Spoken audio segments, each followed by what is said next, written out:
Yes, greetings. My name is Krishna Besta, Associate Professor of Higher Education at Morgan State University in Maryland, Baltimore. I would like to welcome all of you to our annual board meeting. This is a special event as you are meeting with the board members who are the leading scholar in the field. Tonight, we are highlighting the books published this year by our outstanding authors who also serve on the advisory board of the Journal of International Student, and you will hear from them some tips for research and publication in a few minutes. So today is the 10th anniversary celebration of Journal of International Student. This is one of the top tier journals, now ranked number 10 among all journals in higher education. I would like to acknowledge the hard work of our entire editorial family, particularly our reviewers, editors, and the most importantly, the authors who believe in us for their publication venues.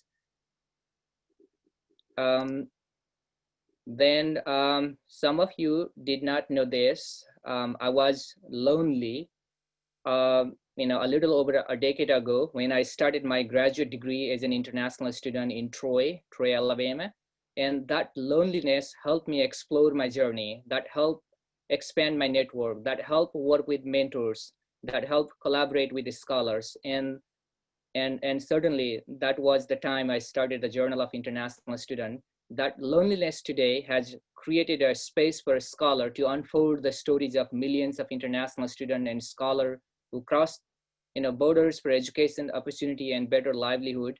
And today, I'm not lonely. Right now, we have 400 plus scholar who's sign up this event, and they are listening to me and our colleagues, and many of you are in the live streaming channels on the YouTubes and the Twitter.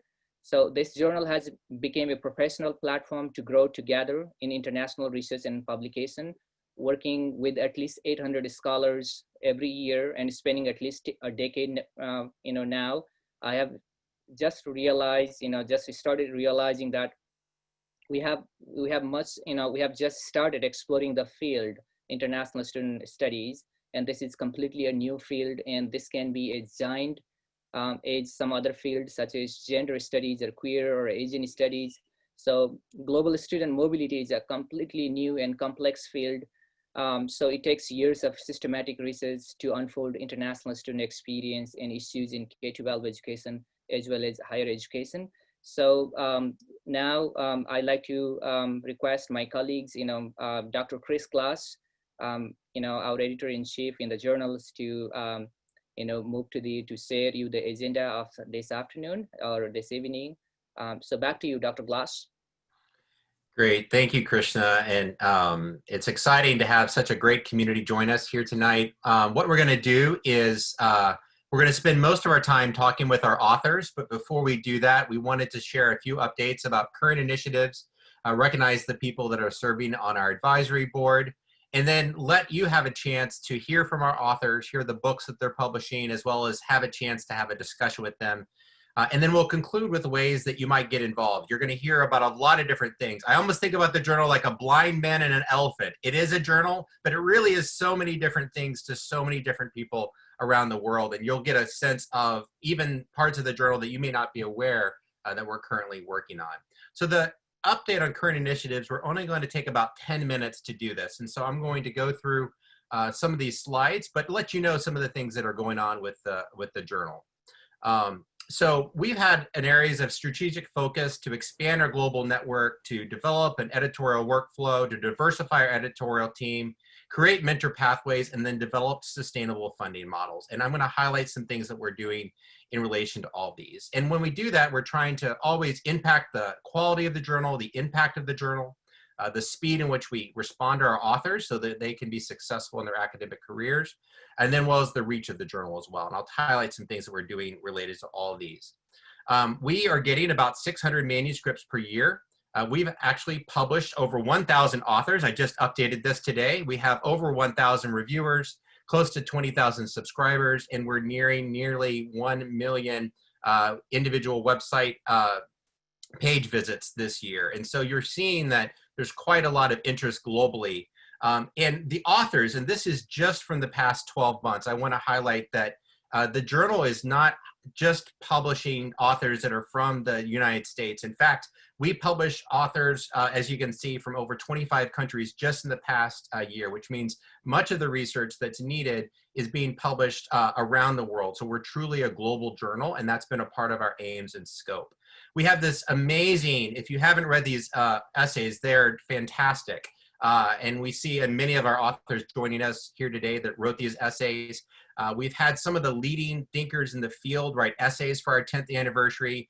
And these are really highly impactful essays about really current topics, everything from COVID-19 to immigration reform, to issues related to access and teaching and equity. So I encourage you to look at those essays, but it's been amazing.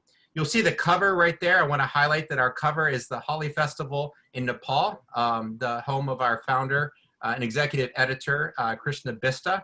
And then what is in the background you might see is the name of the journal in 25 different languages to represent the authors that we published in the last 12 months. And you have that subtly in the background. And I'll highlight some things that we're doing related to that. There's a few major things we're doing. One is we are publishing special issues in languages that are not English. We have a number of these in the pipeline. We published our first one this year in 2020 with our special issue written in Chinese.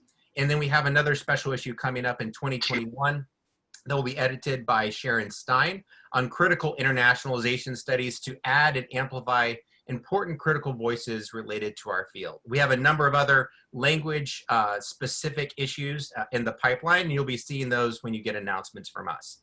So if I want to ask you for one favor today, this is going to be one of them. It's 2020, and I'd like us to get to 2020 Twitter followers. And tonight, as of tonight, before we started, we're at 2018. So really, I just need 2 people here today who aren't following us on Twitter to visit our Twitter page, follow us on social media. We've doubled our social media presence. We're getting a lot of engagement. We're letting people around the world know. We're also on Facebook and other social media platforms as well. But I wanted to highlight 2020 and 2020 for Twitter. I want to see some of you follow us if you're not already following us. We have a wonderful social media director who's helping us have a great presence. Some exciting news for the journal, as Dr. Bista highlighted, is we continue to grow in our impact as measured by different high quality sources. We've always been 100% open access, which means we're free for both authors as well as for people to read our research. There is no cost for anyone ever, and that is because of you. Your volunteer work, if you're a reviewer for us, an editor for us, a copy editor for us, a typesetter for us, it's because of your work. That is what makes it free. And our Scopus site score is continues to increase. It's 1.8, which is quite good for our field. We are listed in the Web of Science, which is very important for many authors around the world. It's one of the most common questions I get is whether we're listed. We are, and we're near the Q1 category. We're just a couple points shy of being a Q1 journal, quarter 1 journal. And then as Dr. Bista mentioned, we're currently based on the H5 median index, we're a top 10 journal under Google Scholar. You can see that yourself on our website. So we're excited about that, but we're more excited that we really diversified who is publishing in our journal. And during this COVID-19 pandemic, although we created a very flexible review policy, I'm proud to share with you that our editorial team, despite all the challenges that they've personally experienced, we were still able to make a decision, initial decision, on 94% of our manuscripts within what we try to do for 90 days. We know it's very important for authors who need to publish to get a decision in a timely way. And I'm really proud of all the editorial board members who are here that have helped make that possible, even during this global pandemic. We have an amazing collection of special collections on topics, and then we have regional collections, because you can again see that we're really trying to highlight the importance of regional knowledge, contextual knowledge, and local knowledge, particularly in areas that are less researched as it relates to international students. You can see that we're already surpassing our total page view count from last year so far here in August, and we're nearing what will likely be a 1 million page view year. Our editorial team, who many of you are here today, are a part of that, are joining us. We're going to highlight the book series in just a minute and some of the titles that we're doing in this series for Routledge. Some of these titles that are already in the pipeline include Student Mobilities from the Global South, looking at issues of inequities in higher education, looking at community colleges issues, seeing the impacts of COVID-19, seeing things from the perspective of international students, looking at international students in the Middle East. So we've really focused on understudied aspects of the field, and we have some amazing editors, many of whom are here tonight, that are leading these book projects and providing opportunities for authors around the world. We have some cool global partnerships that are in the pipeline as well, including a new partnership with HETL, Higher Education for Teaching and Learning, as well as many other organizations around the world. And you're going to hear some exciting partnerships and developments that we're going to have in the coming weeks related to those partnerships. One of the things the journal has always been important for us is we try to create mentor pathways. We're not trying to become an elitist journal. We're trying to become a gateway and an opportunity for students. And the best kind of email that I get is from an author that says, this is my first published paper. You gave me an opportunity. You worked with me to be able to publish this paper. And we've really taken a mentorship approach to our review process, and we want to create mentor pathways. One of the ways we've been doing that is we recognize the hard work of our reviewers. And we have acknowledged our Editor's Choice recipients in 15 different countries around the world, the reviewers that are doing great work to expand the journal's impact there, as well as other people that are providing timely reviews. Many of you probably received some of these awards who've joined us here today. And we're excited to be able to acknowledge that work, because it's very important for folks' promotion and tenure packages to do that. We have a series of webinars that we've done with our home, which is at the Comparative and International Education Study Abroad SIG. And then we've worked on developing a sustainable funding model. None of the things that you see happen for free. They happen as a result of your hard work, your volunteer work, our work of our partners, and then generous donations from different organizations as well. And I'm going to turn it over to Dr. Bista to highlight some things related to funding and support. Thank you so much, Dr. Glass.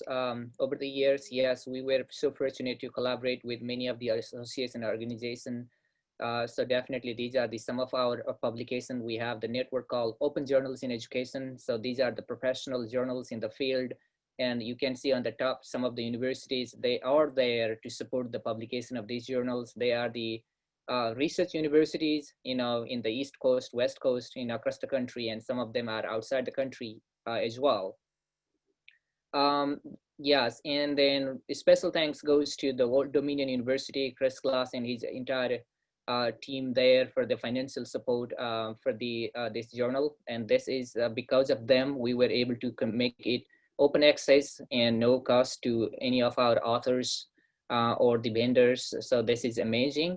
Also, we like to take a minute to acknowledge our wonderful, team of the associate editors. They have years of experience and have done a wonderful job working, many manuscript every year, every semester. So that's great. And also, we like to acknowledge the hard work of our assistant editor.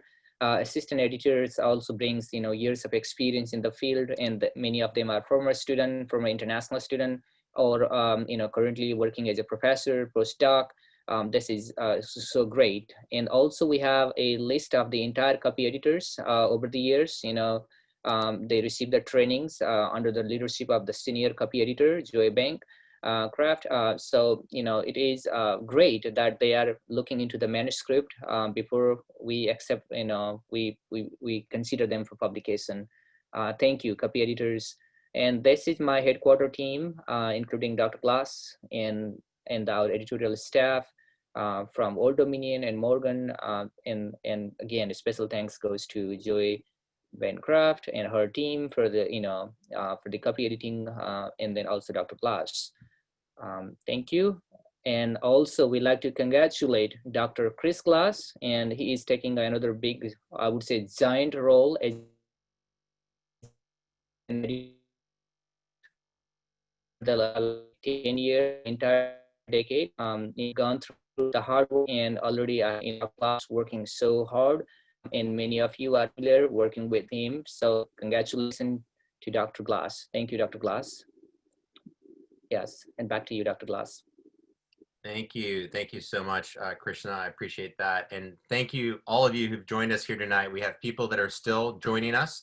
One of the things I want to share with everybody is feel free to use the chat box during this. We're going to be monitoring that. Anybody who's not talking will be monitoring that, and we encourage you to have a conversation. Sometimes that can be the most interesting part of participating in a webinar like this, a meeting like this. So feel free to do that. Krishna, myself, and others are going to be monitoring it, and you're feel free to have conversations as you listen to our authors. And now we have a chance for our main event tonight, and a chance to interact with some of the authors that have written some of the latest books in the field.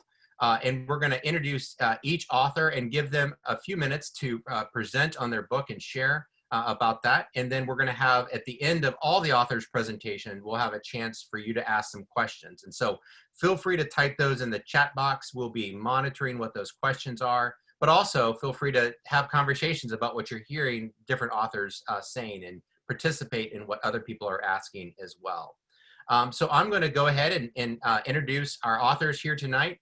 Dr. Darla K. Deerdorf, Dr. Yinging Ma, Helen Forbes Mewett, Dr. Yinging Ma, Dr. Helen Forbes Mewett, Dr. Anthony C. Ogden, Dr. Lee Tran, Dr. Leanne Pham, and then Dr. Rosalind Latner Rabi as well. They'll be presenting in this order. And so we're going to have first Dr. Deerdorf present, please.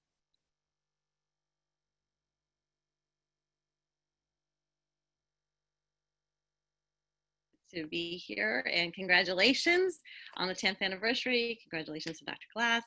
And thanks so much for the opportunity to share about this recent publication. This is a result of a project I have been working on with the United Nations, with UNESCO, for the last couple of years. And we actually launched this manual in Paris in December. And I'm pleased to report that it is open access in 5 different languages, possibly soon to be maybe up to 7 different languages. So we're really excited about that. And this is the result of an intercultural methodology that we have piloted successfully in all 5 UNESCO regions around the world. And you can read kind of case studies, so to speak, from those 5 case studies in the manual. But I would encourage all of you, particularly if you're practitioners, UNESCO wants this methodology to be used widely. And it's a wonderful way to not only help develop and practice intercultural competence in very impactful and powerful ways, but it's also a great way to bridge divides and to bring others together. While it was initially meant to be a face-to-face methodology, and when we piloted it around the world, it was indeed face-to-face. We piloted it in Bangkok, Thailand, in Harare, Zimbabwe, in San Jose, Costa Rica, in Tunis, Tunisia, and Vienna, Austria. And in addition, I've used it in many other contexts around the world, including with over 200 teachers in Beijing. And I also use it in the classes I teach. But now, because of COVID, I am pleased to report that UNESCO has been piloting it online quite successfully. In fact, just trained UN staff in Brazil just last week using this intercultural methodology, which is called story circles. And it uses a methodology that's been around for as long as humans have been around, and that is in sharing our own personal experiences. And it's through the process that often comes to us from indigenous traditions, which is the circle process. Some of you may be familiar with that. And so it's really trying to move away from what is often dominated from the global north to really involving different ways of being able to practice and develop intercultural competence. So I'm very happy to share with any of you more about it. Again, it is open access, so you can download it. It's in 5 different languages, including French and Arabic and Spanish. And if you have any questions about it, please let me know. If you use this methodology, I would love to know so we can kind of hear about your experience with it.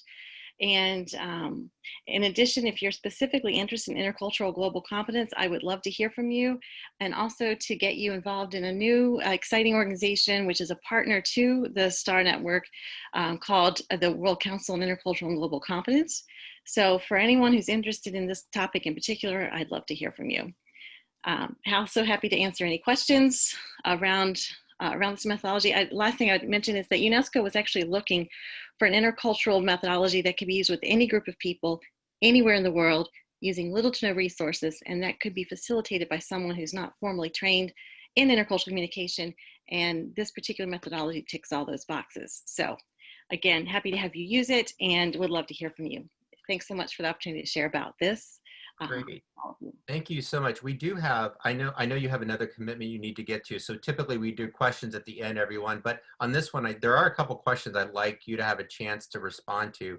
Someone asked, Cindy Ann Rose Wedwood was asking, how do you teach intercultural competency in online formats? I think there's a lot of interest in that. It's probably a long answer, but what is something you would say to the people who've joined us tonight about what you're learning about that? Sure. So I really think I would point you to this manual and to this methodology. It's really amazing how well it works, both face-to-face in person as well as online.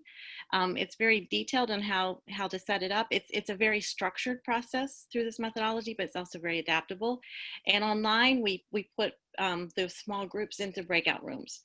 And so they're able to really connect very deeply and very meaningfully, surprisingly, with about 5 or 6 other colleagues in the breakouts. And they come out of it. In fact, one person in Brazil said that it was the most amazing experience she's had in the entire time she's been in quarantine. So it's really, really impactful, including online. So the important thing is it's not just about the head knowledge, but it's also important to connect through the heart. And that's what this methodology does. I think we have time for one more question, and some people in the chat box are asking if we'll save the chat box. We actually will save it. We're happy to share it out with everybody here, and you can save it yourself if you click on the 3 little dots there and save that. But the other question was more kind of a conceptual question, which is there is talk about intercultural competence and cross-cultural competence. How do you think about those 2 terms and how they relate? So there are actually 30 different terms or more, 30 plus terms used to describe this concept. It depends on your context and on your discipline. UNESCO tends to use, and United Nations uses the term intercultural competencies. I've also worked with the OECD. I was one of the 4 experts involved in the Global Competence PISA that will be announced later this fall. And OECD uses global competence. So it really, the terms vary. What's important to say is, what do we mean by this? And what frameworks are being used and how we define it? And a lot of it just depends on the context and on the discipline. And this particular manual is based on the framework from my own research around intercultural competence. And so the outcomes that we desire through this intercultural methodology of story circles is really derived from that particular framework. But happy to talk with anybody more about that further later. And I hope I can stick around. I just wasn't sure how long I can be here. So thank you for the opportunity to answer questions now. Great. Well, I encourage you to read the chat box. There's a lot of love and respect for your work being expressed in the chat box. And our book review editor, Lisa, did talk about that we will have a forthcoming review of your book coming out in a next issue of the journal as well. Right. One last thing I'd like to say is we're actually taking some of the prompts that we used in the Story Circles manual, and those are the ones that we're asking international students to respond on for the book in your all series on looking at international student journeys. And so we're really, my colleague in Australia, Lily Aris-Ratnam-Smith, and I are very excited about that. Those will be due in December. The call is out there, and we can certainly send it to you if you know international students, both present and past, who would be interested in submitting an essay for that. And that's a way to kind of continue this methodology in yet another format. Wonderful to hear. We're going to go ahead and move to our next author now. Dr. Ma, would you like to present about your book, Ambitious and Anxious? Yes, thank you. Thank you, Dr. Glass, and hello, everyone. Thank you, Dr. Bista. It's a very inspiring journey for you and for us to be part of it. And I really appreciate your courage and independent work and to get us this far for this journal. I'm very happy to share with you about my new book, Ambitious and Anxious, How Chinese College Students Succeed and Struggle in American Higher Education.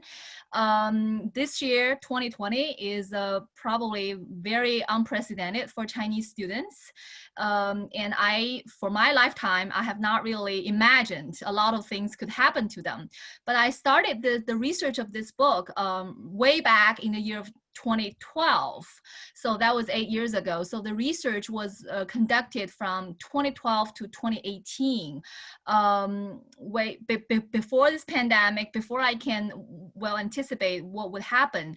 But what I want to do is really back then, 2012, as a college professor at Syracuse, I started to notice a growing wave of Chinese international students at undergraduate level. So for graduate students that have been here for decades, and for undergraduate, starting from 2012 and then moving on in 2014, starting to overtake graduate students, becoming the majority of Chinese international students population. And I want to move beyond the media headlines. It's pretty unidimensional in terms of how privileged they are, how wealthy they are. And my research really take me to uncover a more of a diverse from both family background and educational background in terms of how many years they have spent in China or Chinese schooling, and how they are getting prepared, what kind of educational pathways they travel from China to the United States. And as the title of the book has indicated, all the findings really center on this theme of duality of ambition and anxiety. So I really focus on how they're getting prepared, and then afterwards, their educational experiences within the classroom, their classroom participation, their college major choices, and then looking ahead, their future career planning. So in the end, I also offer some kinds of policy implications for American higher education, from the admissions to faculty support, to career services, and also to student affairs in terms of social integration. So I well recognize that I got many inquiries from the media, from the journalists, and their questions are all centered on this year. Various kinds of policies targeting Chinese students and the future enrollment. I think some of the themes in the book is going to be enduring, and such as social integration, such as college major choices, such as the differences between Chinese education system and American education system, and how that differences really set up a very, very strong barriers for their academic and social studies here. So, and how American higher education should be aware of those differences so that we can provide a better support or education for our students.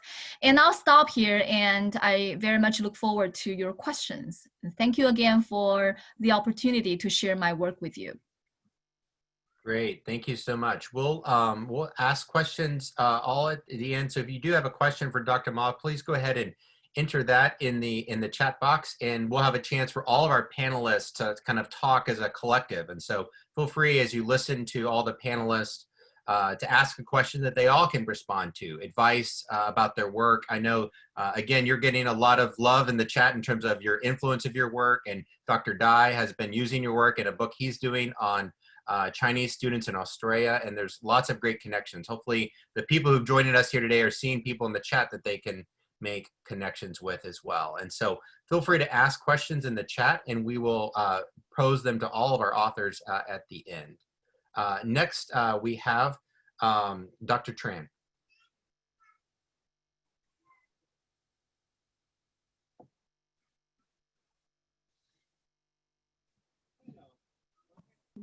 Who's joining us very early in Australia, I must add.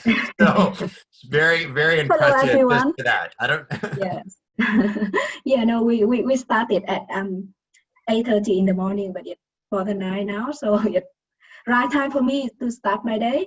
So hello, everyone, and thank you, Dr. Mister and Dr. Glass, for the opportunity for me to share our book. And first of all, I'd like to express my congratulations to you and the team for the wonderful achievement over the past decade, and it's really amazing providing the access for it and our international students as well as author to access high quality research and work in the field.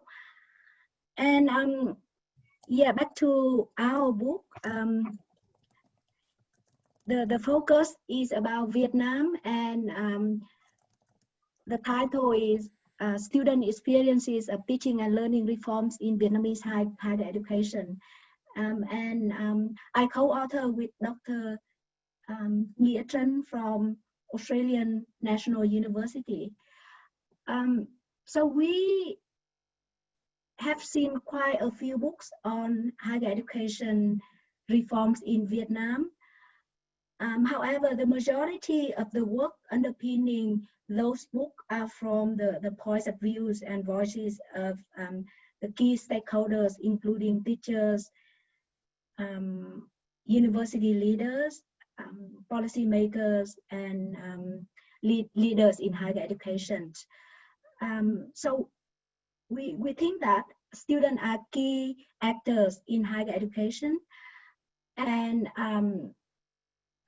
the various reforms in higher education in Vietnam have had significant impact on their learning experiences and achievement over the past 30 years. So with that motivation, that we see that, however, their voices are the least heard in terms of designing reforms, as well as speaking back about the impact of reform. So we are motivated to listen to their voices, and we are motivated to conduct that research. And we surveyed 4,300 students across more than 20 universities in Vietnam, in the North, South, and Central Vietnam. And we also interviewed with students. So the book is basically capture the voices and experiences of students in reforming higher education in Vietnam. And the key themes that we look at are the learning and teaching environment, how students experience the teaching and learning environment under the impact of higher education reform. We look at student support and first year transition. It is an area that is not paid a lot of attention in Vietnam, the transition from high school to university. And we look at the transition to student-centered teaching. We also look at the use of credit-based curricula, so the move from traditional teaching year to the credit-based curricula, and the use of information and communication technology.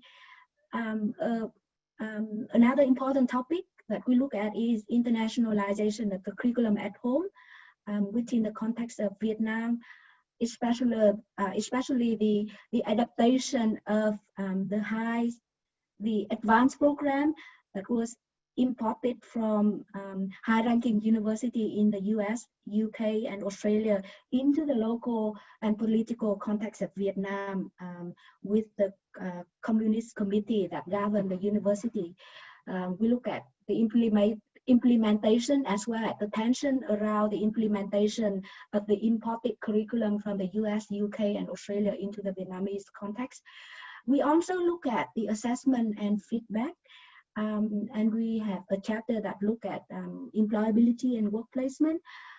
And also we look at the role of informal learning via extracurricular activities, especially via activities that are concerned with the youth clubs, the communist youth club within university, and that impact on student learning. And finally, we look at student perception of the values of university education. And I have to say that it is a wonderful opportunity for me to look back at the various policies underlining higher education in Vietnam. And I'm quite impressed by the way that all the policy have been made published via an online library. The policy that back from the ending of the Vietnam War in '75. So if any of you are interested in those policies, and it make available online very easy to access. So I'm going to have a tweet about that to share the link to you all in Vietnamese, though, so you will need to translate. But with that scope of research, clearly we come up with a variety of findings and recommendations, and also put forward a model to reconceptualize the reform in teaching and learning in Vietnam. But perhaps the notes that I'd like to end with by introducing these books is what impressed me and what unique about Vietnam higher education policy is the core principle that underpins higher education motivation and higher education orientation is the ideologies about national independence and the defense of fatherland that appear consistently over dozens of policy documents, and that make Vietnam quite unique as compared to policy concerning higher education reform in other countries. And we also see that, you know, clearly for other countries, for student and higher education stakeholder working in the field, national independence is like you know, taken for granted like water or air, but because of the historical trajectory of Vietnam, those policies have been framed about national independence and defense of fatherland, and it's very interesting for us to look at how that impact on student experiences and the way that they engage with the youth club within the university context. So with that, I'd love to end the introduction of our book. Thank you. Wonderful. Thank you for the excellent presentation of your book. Lots of questions in the chat related to how all the authors went about their research, what they think about some of the current trends as it relates to online education and virtual mobility, and some of those questions. So our authors can be thinking about that and look at some of the questions in the chat box, and we'll address these all at the end. Next up is Dr. Ogden, who will be presenting on the new book by a few different authors. He'll be representing his team called Education Abroad, Bridging Scholarship and Practice. Dr. Ogden? Well, thank you very much, Dr. Glass and Dr. Bista, for having me here tonight. I must say I'm having a hard time even paying attention because on my other screen here, I'm busy buying these books and downloading them and so forth. I'm really looking forward to getting my hands on copies of these. I haven't found yours yet, Dr. Chan, but hopefully very soon I'll be able to get a copy of that tonight as well. It's really terrific to be with everyone today. I'll be very brief. I have spent all of my career in international higher education as a practitioner. Even though my doctorate and so forth is in international higher education, I've been working pretty much as a practitioner in the administration of international higher ed here in the United States.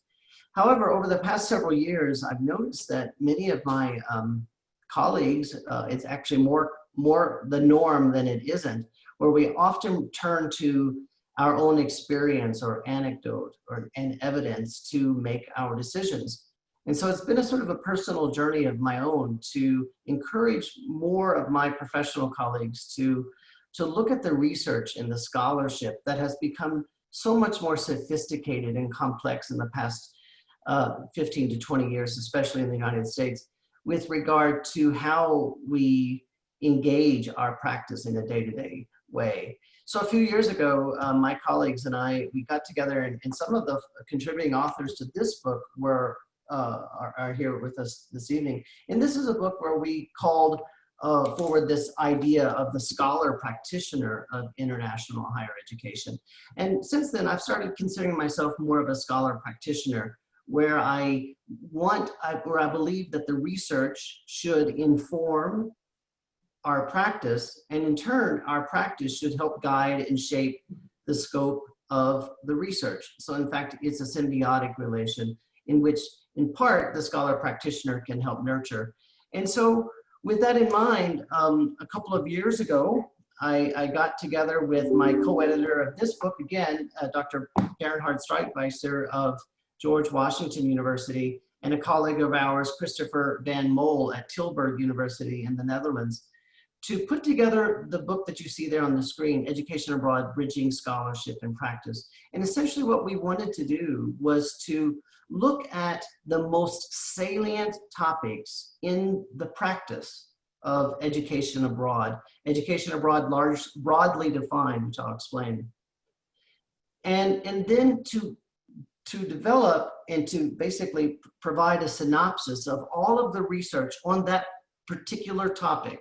And so in a sense, what we've done is we've identified 14 of the most salient topics in contemporary education abroad. And for each chapter, we gathered at least 3 contributing authors. And to the extent possible, we sort of managed this process where we selected authors from a different continent, because we really wanted to make sure we were having a global treatment of the literature so as to inform practice. And so each chapter is written pretty much in the same way, meaning that it provides a clear synopsis of the literature, it addresses some of the methodological challenges in that body of research, and then draws implications for practice. So as the title suggests, this book is ambitiously trying to bridge scholarship and professions in the practice. So it would be very ideal reading for anybody who's engaged in the day-to-day practice of education abroad, as well as in new and emerging scholars who really just want to see a succinct summary, less than 5,000 words, of a particular and salient topic in education abroad. So I would invite you all to look at that. Now, what I would also like to say before finishing here is education abroad, all forms of international student learning and engagement have greatly changed here in the last 4 to 5 months. And so we now see that new forms of new modalities really of student learning and engagement are accelerating to become more mainstream accepted. And we're looking now at different forms of virtual delivery and so forth. So I look to this book now and think that it does inform what I like to refer to as the next generation of international higher education. But more importantly, it begs the question is, what is the research agenda for this next generation of higher ed?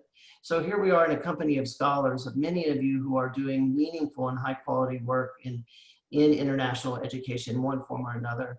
So I think it's very important that we think tonight here amongst ourselves, what are those new, because of these new modalities and these new opportunities that are moving from the periphery to the mainstream, so as to enable a broader diversity and a greater number of students to actually engage in new forms of international learning and engagement. What is it that we need to know? What is it that we want scholars to look into? What is it that we want them to question and to provide those answers and those implications for our practice? So as a scholar practitioner of international higher education, I really hope that more people will do and focus their research on this next generation.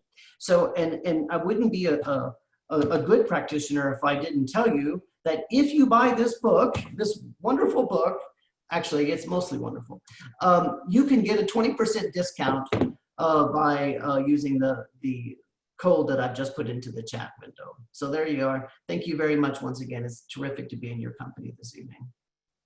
Great. And Dr. Agnasa has a great resource, Gateway International group, that has some great resources I would commend. One of the things exciting about the chat box is you can see this is a different kind of meeting. Everybody who's here today is really a part of our community. The reason Dr. Bista and I wanted to invite everyone who's a part of our peer review board editorial team is new connections are happening. And so I see a lot of people sharing their information and making new connections. I encourage you to do that. We are all, that's the goal of this meeting, as we talked about creating mentorship pathways. And if you see somebody in the chat box who has a similar interest, our goal is the result of this meeting is new connections, and maybe someone who can mentor you along the way, or you can mentor someone else. That's exactly why we're doing the format we're doing today, is to create these new mentoring relationships. And I see that some people have asked if they can get a certificate of participation, and I'll put my email address. We're very happy to offer certificates. We know those are important for many people who attend these events to document that they participated in this professional development. And I'll drop my email and you can, we'll send those to you. Next up, we have Dr. Forbes Mewett, who will be sharing about her book, Vulnerability in a Mobile World. Thank you, Dr. Glass and Dr. Bista, for this opportunity to talk about my most recent book. And I say my most recent book with some reluctance because this book belongs primarily to my postgrad international students and early career scholars. And I say that because they contributed chapters, most of the chapters to this book, and the title was chosen because it framed all their work. So while they're international students, they're doing work on really important topics about refugees, about disaster resilience, also international student migration and mental health in particular, which is an area that I'm focusing on, urbanization. So these are the many different topics that the students were doing their work on. So what we did was we sat down and had a conversation, and that was the most wonderful thing about this book. And it was a process that I enjoyed, I think, out of probably all of the books that I've done. And it was working with these new emerging scholars was such a delight. They were so keen, so thrilled to have an opportunity to get their work published. For many of them, it was the first time. And often chapters in books in the past have been tucked away and not terribly accessible. But the idea of this particular book was that each chapter is accessible on its own. So if somebody's looking for some work on a particular topic, for instance, I'll just take for one example, one chapter on vulnerability to natural disasters, the case of Vietnam's Mekong Delta.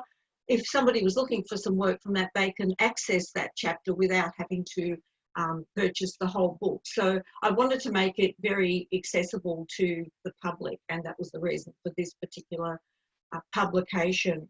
So it's the joy of actually doing this particular book was twofold, in that it brought together this group of students that I was supervising, and there was such a connectedness between the students, and that they were working together in the meetings that we held, and we discussed the publication process, how you go about getting a book published. And so there was a lot of learning going on apart from the actual contents of the book.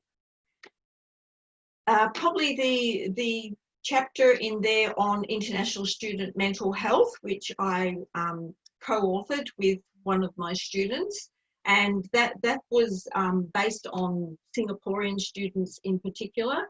And there's some really interesting insights that the students provided from that. And so that was about providing the student voice about how well, or perhaps how we can improve our student services. And that really showed to me that focusing on a particular group of students as opposed to just international students more broadly, that there was many more different insights because of how different the student groups are and the way they respond to issues. And that's something that I'm continuing to look at in my studies here in Australia. So, and in that particular study, while it revealed challenges faced by the students, it also revealed their agency and their ability to be self-maintaining.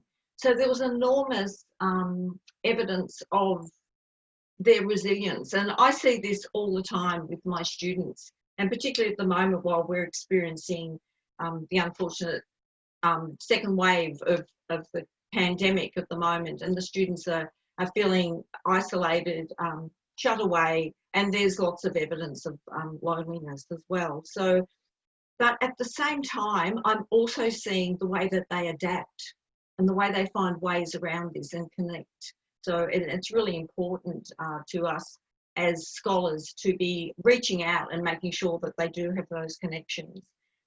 And so other chapters, so while it captured all the students' work, it also brought them together as a community, and we do meet very regularly and follow up and discuss on that. So there's talk about another version coming out, because there's another new group coming through that would all like to be part of contributing to a book like this. So it's the first time that I have taken this approach with a book, and it, as I said, it was probably one of the most enjoyable experiences that I have had. So yeah, so I'd just like to say thank you very much, and I'm delighted to be working with you all, and this amazing group of scholars is just absolutely incredible with the work that you have done with the Journal of International Students. So thank you. Yeah, this is amazing to have so many incredible scholars doing work all together in such a condensed format. This is fantastic. We will send a certificate to everyone who's registered today, just to let you know. But we have 2 more presenters, and then we'll want to acknowledge some other special guests that we have. We'll end about a quarter till the hour, so about 45 minutes after the hour is when we'll end tonight. But we have 2 more presentations, and we're going to open it up for some question and answers. The next presenter will be Dr. Ravi, who will be sharing about her book, and Dr. Mavo, if he is here, and then we'll have Dr. Sharma share, and then open it up for some questions.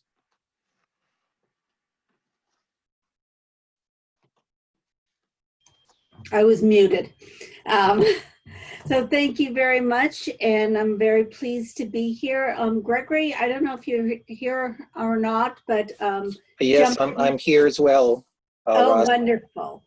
Thank So you. Gregory and I were the co-editors of a book looking at not students who come from other countries to United States, but United States students who go to other countries. In addition, we took the perspective of community colleges, and community colleges are not always acknowledged for the work that they're doing in study abroad, but we've been doing work in this field since 1968. So it's kind of sad that it took us until this year to write a book on what's going on in community college study abroad, but we did it. And so Greg, do you want to say anything about the book? Well, I'm going to let you take most lead on this, but I just want to say I totally agree that many are unaware of the hard work and the approaches of community college leaders with study abroad, a group that works with far less of a budget, that has students who are there who are often commuters. So we only have about 2 years at best with students who have families, who it's not your typical environment for study abroad. We certainly can't wait till the junior year for people to study abroad. So we do things very uniquely at the community college level, and we make things work where others may not realize. And so I just think that this book was long overdue as well, yes, and that it really shares or shines a lens inside of what community college is able to do, which I think also the four-year institutions can learn a lot from in terms of how can I do this with a smaller budget and less resources and so forth, and not having that administrative aid to assist and on and on. Okay, great, thank you, Gregory.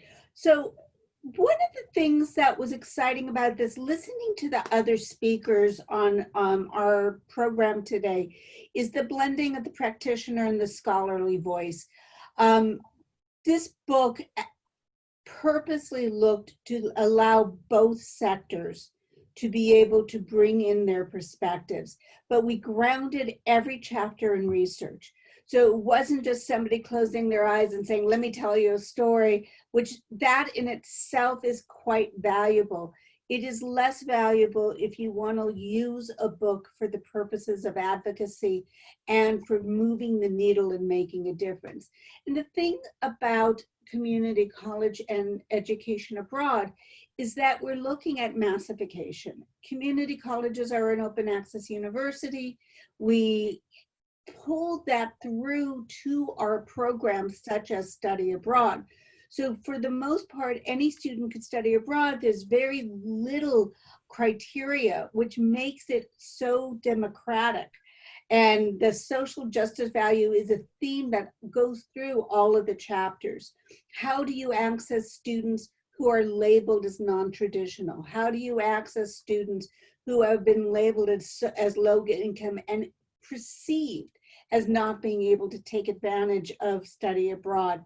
And then the chapters blew up the myths, such as study abroad can't occur in rural community colleges. Well, we had 3 chapters that addressed exactly how that is happening today.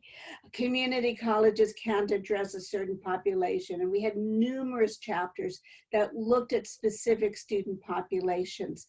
There's also the idea of the changes that happen to these groups of students.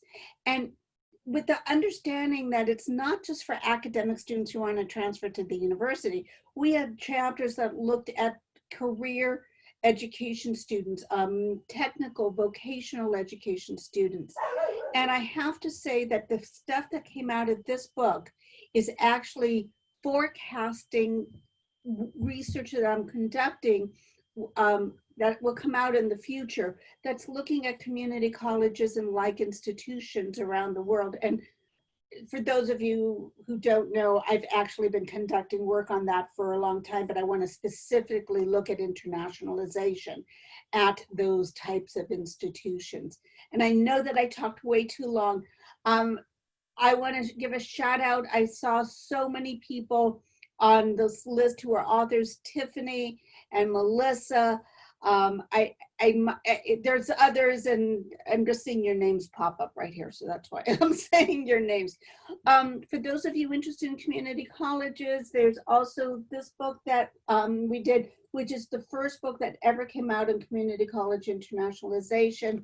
So I will send to Krishna the links for these books, but I don't have them on my fingertips. So I will get that to everybody in the future. I do want to do one more plug, shameless plug. I'm the editor of a sister journal in the Journal of International Student Sector, the Journal of Comparative and International Higher Education.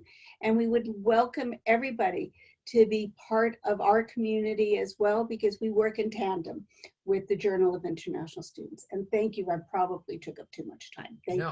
I'm so glad you mentioned that. There's actually a graduate student from Penn State that was interested, who's been involved with your journal and is interested in getting more involved, and there might be others. This is exactly what we're hoping for, is ways to get more involved, new connections, and that's a wonderful summary as well. I believe we have one more, we have a couple more presenters as well. Dr. Sharma, would you share some words with us? And then we have a few other people who have also written books who've joined us today, and I'll make sure to mention their works and give them a chance. Thank you. If Uttam Gowdy, Dr. Gowdy is here, I'd like him to highlight about this book. He's the first. Yes, Dr. Gowdy. But I would like to basically take about 3 minutes and do 3 things. One is I'll say why all of this work that the Journal of International Students has done over the last 10 years is so exciting. It is so exciting because in the field of international education and higher education, international students are not a focus, and this journal has filled that gap. It's exciting because international students in the US have been a focus traditionally, but this community has focused on international students everywhere, from everywhere, to everywhere, in everywhere. It's exciting because authors are from everywhere. We are doing deliberate, explicit, systematic work to diversify and support scholars everywhere to be authors. And they also write in their own terms, locally producing research, as we have seen from some of the books like Lee Trans, Dr. Trans today. I'm excited because the projects around this international Journal of International Students are also diverse and impactful, far-reaching. I'm excited because we are also addressing the broader dynamics, politics, issues in the world around international students, because international students have to navigate the world. And it's exciting because we focus not only on the luxury of scholarship that is disconnected from practice and practitioners, from the daily lives and struggles of these students, but also shapes and informs practice. So there are 3 books That's one. Number two, as you can see on the screen, this book is actually beginning to address the political fallouts of the populist, nationalist, xenophobic movements around the world in the last few years. And we thought we can't wait too long. Let us put together some scholars from around the world to address this issue, how we need to rethink under these circumstances about international students. Second book, Likely Trends, is a book that led by Krishna Bista, is about Nepalese higher education. I hadn't thought about connecting this book with the International Journal of International Students and the International Student Discourse, but now I'm beginning to think that this actually informs where these students come from. It informs what education looks like there. So there's more of these that are needed in order to expand the work on international students. And then there's a third book. I didn't want to talk about it today. I hadn't wanted to talk about it, but I thought I would mention it. I think there's a third dimension that is extremely important. The books, it's a monograph that I wrote in 2018, not very new, but this book documents the best practices of providing writing, research, communication sort of support for international graduate students, a big giant gap in the field in terms of practice and also in terms of research scholarship. As part of their academic transition and success, I went to 20 universities across the US in person and collected data from 15 more. And I sort of theorized and documented some of the best practices / effective practices. And finally, one last point I'd make is scholars from around the world, please write about international students in from your context, rather than trying to join the international student discourse of, in particular, global centers. Because we here in the United States are always looking for perspectives and understanding context and realities about international students coming in and out of your places, rather than trying to read more scholarship about international students here. International students need options, choices, and that global multilateral opportunities are good for the world at large, not only for one nation at a time, but for the one world at a time. Thank you very much. I just wanted to highlight that as an important mission moving forward. Thank you, Chris, and thank you, Krishna. Thank you, Dr. Sharma. Very, very thoughtful words there. Really appreciate you sharing those with us. We do have two other guests. I do want to acknowledge them and give them, although we are short on time, I believe have some brief words to say about their book. The first is Dr. Jaspers. And so if you would present. Shihei, Dr. Shihei? Yeah, it came to me as a surprise. Hello, I'm Jasper. Thank you for this quick opportunity for me to briefly talk about my new book. So this book is an auto-ethnographic book. So I followed 9 international students from Taiwan for the past 4 years and understand their study experience before, during, and after their higher education studying in Australia. And more importantly, I focus on the use of their Australian experiences, especially in their later life career developments. And this book, unfortunately, it's published, but it's published during pandemic. So I just wish to acknowledge that some of the international students that I study in this book, their careers are affected by COVID-19, and but hopefully this book will shed more light on how we could develop curriculum for post-COVID-19 development. And if you wish to know more about the book, feel free to contact me, and you can find my contact. Just Google search my name, and I'm happy to take any question. I know we're running out of time. Thank you, Dr. Glass. Thank you so much. And I also see we have Dr. Bandari and well as Dr. Chang who've joined us here tonight. Very interesting to hear about their books as well. And we can do that. We are a bit short on time, I believe, but we're very glad everyone is here. Dr. Chang, would you like to share about your book in just a minute? Sure. I'll try to be brief. Thank you for giving me the opportunity. My name is Baoyin Cheng from University of Hawaii. This book, can you go to the next slide, please? Well, the book, the title is The New Journey to the West, the Patterns of Chinese Students' International Mobility. It was written by me along with 2 other co-authors. Dr.